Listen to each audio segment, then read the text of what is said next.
రాజకీయాల్లాగా చేయకుండా కుటుంబాలను అడ్డు పెట్టుకొని రాజకీయాలు చేస్తా ఉన్నారని చెప్పేసి మాజీ ముఖ్యమంత్రి గారి మీద ఫైర్ అవుతా ఉన్నారు. బ్రహ్మనాయుడు గారు నమస్కారం. మీకు అలాగే కనకారావు గారికి, కృష్ణాంజలి గారికి, విల్సన్ గారికి అందరికి కూడా నమస్కారం. జగన్మోహన్ రెడ్డి ఒక మానసిక రోగి కింద మారిపోయాడు. వద్దు అలా మాట్లాడదు మాజీ ముఖ్యమంత్రి. ఇందాక ఆయన ఏం మాట్లాడాడు చంద్రబాబు మీద, ఆయన కూడా మాట్లాడాడు. అది కూడా మీరు అప్పుడు ఖండించాల. అతను అధికారం పోయిన తర్వాత ఒక మానసిక రోగి కింద మారిపోయాడు. ఏం మాట్లాడుతున్నాడో అతనికే తెలియదు. చంద్రబాబు నాయుడు గారు వాళ్ళ తల్లిదండ్రులకి అన్నం పెట్టలేదండి. ఈయన చెప్తున్నాడు. ఈయన దగ్గరికి వచ్చి వాళ్ళు చెప్పారు. ఈయన అక్కడ కడపలో ఉంటే వాళ్ళ తల్లిదండ్రులు వచ్చి ఈయనకి చెప్పారు, మా అబ్బాయి మాకు అన్నం పెట్టట్లేదు. కనకారావు తెలుసో తెలియదు, చంద్రబాబు నాయుడు గారు మొట్టమొదటిసారిగా ముఖ్యమంత్రి అయినప్పుడు ఆ విషయం ఆ సంగతి వాళ్ళ తల్లిదండ్రుల దగ్గర రికార్డ్ చేసుకుందామని చెప్పి వాళ్ళ ఇంటికి వెళ్తే, నారావారి ఇంటికి వెళ్తే వాళ్ళ అమ్మ అక్కడ పొలంలో తలకి గుడ్డ కట్టుకుని పనిచేస్తాం. వాళ్ళంత సామాన్య కుటుంబం, సామాన్య జీవితం గడిపినటువంటి వాళ్ళు. ఏనాడో చంద్రబాబు నాయుడు గారి గురించి ఒక మాట వాళ్ళు మాట్లాడలేదు. ఇవాళ షర్మిల చెప్పింది, విజయమ్మ చెప్పింది, ఎన్నికలు అయిన తర్వాత ఇమ్మీడియట్ గా మా ఇంట్లో నుంచి వెళ్ళిపోండి, మీరు హైదరాబాద్ వెళ్ళిపోండి, ఇక్కడ ఉండొద్దు అని చెప్పేసి పంపించేసిన ఘనుడు ఇతను. జైల్లో ఉన్నప్పుడు తల్లిని చెల్లిని వాడుకొని ఆ తర్వాత విజయమ్మకి వర్కింగ్ ప్రెసిడెంట్ అని జనాన్ని చూపించి మోసం చేసి తర్వాత ఆ పదవి తీసేసి శాశ్వత అధ్యక్షుడిని నేనే కిమ్ అని చెప్పి ఆ ఉత్తర కొరియా కిమ్ లాగా చేసి మళ్ళీ ఎన్నికల సంఘం శాశ్వత అధ్యక్షుడు ఉండడు భారతదేశ రాజకీయాల్లో, ఎన్నికల్లో గెలవలసిందే అంటే మేము అలా పెట్టలేదు అని చెప్పి అబద్ధాలు ఆడి మొత్తం కనకారాలు అంటే వాళ్ళు కూర్చొని ఉన్నారు అక్కడ ప్లీనరీలో.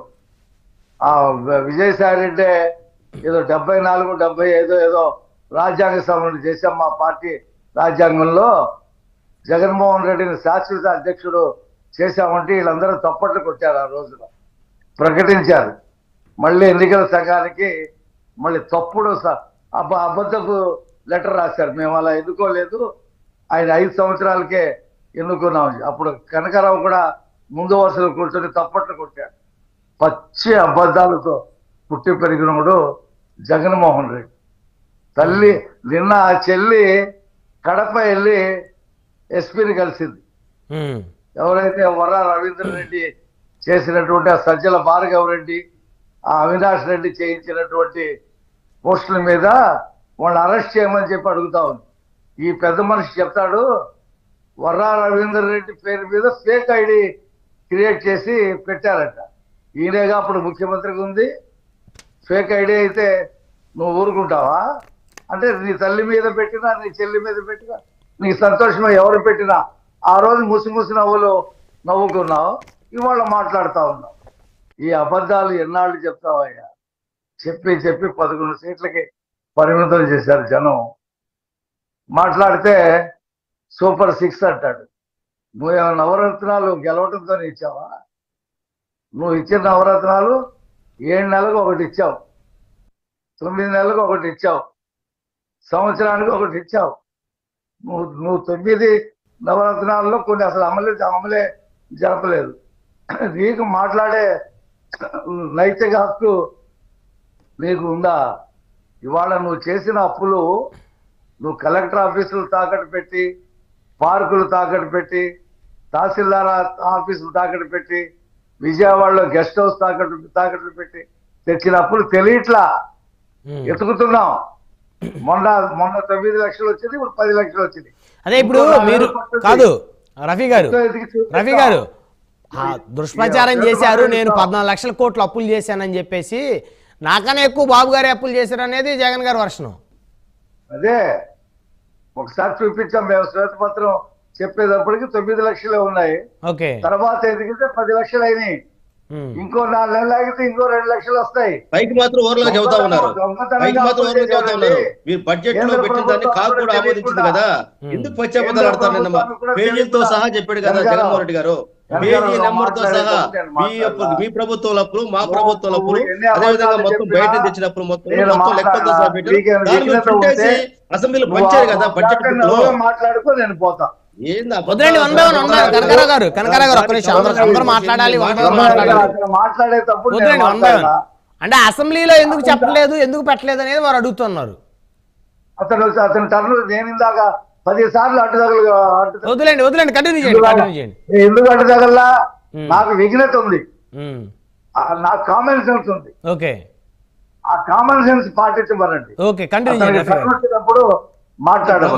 రఫీ గారి తర్వాత టైం ఏంటి? రఫీ గారు మాట్లాడే టైం ఏంటి? రైట్, కంటిన్యూ చేయండి రఫీ గారు, వన్ బై వన్ మాట్లాడు. పచ్చి అబద్ధాలు, తల్లిని చెల్లిని మోసం చేసి కోర్టుకు వెళ్ళాడు. తల్లి మీద చెల్లి మీద కోర్టుకు వెళ్ళాడు. ఈ పెద్ద మనిషి చెప్తాడు, ఈయన 487 కోట్ల రూపాయలు ఖర్చు పెట్టి 50 గదులు ఉండేటువంటి అక్కడ ఉండేటువంటి విల్లాని పడగొట్టి తన సొంత అవసరాల కోసం ఒక మహారాజా ప్యాలెస్ కట్టుకున్నటువంటి ఈ పెద్ద మనిషి పేద ప్రజల గురించి మాట్లాడుతూ ఉన్నాడు. ఎన్ని ఆస్తులు ఉన్నాయండి ఇతనికి? బెంగళూరులో ఒక ప్యాలెస్, కడపలో ఒక ప్యాలెస్, ఇడుపులపాయలో ఒక ప్యాలెస్, హైదరాబాద్ లో ఒక ప్యాలెస్. గవర్నమెంట్ ప్రాపర్టీ అండి అది. రుసుకోట ప్యాలెస్ అది గవర్నమెంట్ ప్రాపర్టీ. మీ నాయకుడు పోయి అబ్బురు పడ్డాడు. నీకు టర్న్ వచ్చినప్పుడు మాట్లాడు. 2004లో వీళ్ళ నాన్న ముఖ్యమంత్రి కానప్పుడు వీళ్ళ అప్పుల్లో ఉన్నారు. 2004లో ముఖ్యమంత్రి అయిన తర్వాత ఇవన్నీ సంపాదించాడు. ఎలా సంపాదించాడు, ఎలా వచ్చినాయి? ఇప్పుడు తాడేపల్లిలో ప్యాలెస్, దానికి ప్రభుత్వ సొమ్ముతో 13 కోట్లతో గిల్లు కట్టించుకున్నాడు. ప్రభుత్వ జీవో ఇచ్చి 13 కోట్లతో. ఇంతవరకు దానికి జవాబు చెప్పలా. ఇతను నా నీతి గురించి, అవినీతి గురించి ఇతను మాట్లాడతాడు. సొంత బాబాయిని చంపి గుండెపోటని చెప్పినోడు ఇతని కుటుంబం గురించి, ఇతని రక్త సంబంధాల గురించి ఇతను మాట్లాడతాడు. బాబాయిని చంపించింది కాకుండా చంపిన వాళ్ళని రక్త సంబంధాల గురించి మాట్లాడతాడు.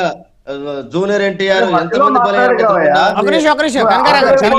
చెల్లి కూడా మాదాపూర్ ఎకరాల ఉమ్మడి ఆస్తిలో వాట అయిపోతే ఆత్మ చచ్చిపోయింది కదండి మధ్యకాలంలో హైదరాబాద్ లో.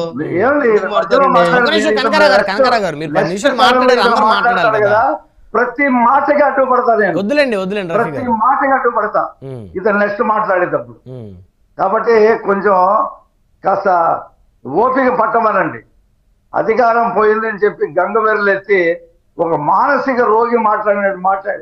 నిన్న ఈయన హయాంలో అంట పరిశ్రమలు వచ్చేసినాయంట. ఈయన హయాంలో ఉద్యోగాలు వచ్చేసినాయంట. ఈయన హయాంలో రోడ్లు వేసేసారంట. ఈయన హయాంలో సంపదే సృష్టించేశారంట.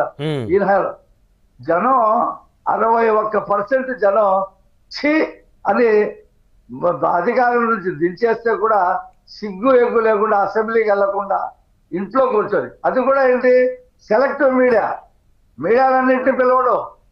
ఒక 60 మీడియాలు ఉన్నాయి. అవి వస్తే క్వశ్చన్ వేస్తే కింద కారు ఉంది, ఆ క్వశ్చన్ జవాబు చెప్పలేకుండా చుట్టూ పెట్టుకొని భజన మీడియాని పెట్టుకొని మాట్లాడేది గొప్పతనమా? దమ్ము, ధైర్యం, పౌరుషం ఉంటే నువ్వు అసెంబ్లీకి వచ్చి మాట్లాడవయ్యా. అసెంబ్లీకి రాలేనోడు నువ్వు ఒక నాయకుడువా? అసెంబ్లీకి రాలేనోడు నువ్వు ఒక నువ్వు వెళ్ళవు, మిగతా వాళ్ళు వెళ్ళలేవు. సంపాదించిన డబ్బంతా లెక్క పెట్టుకో. 4-5 లక్షల కోట్లు సంపాదించాడు ముఖ్యమంత్రి అయిన తర్వాత.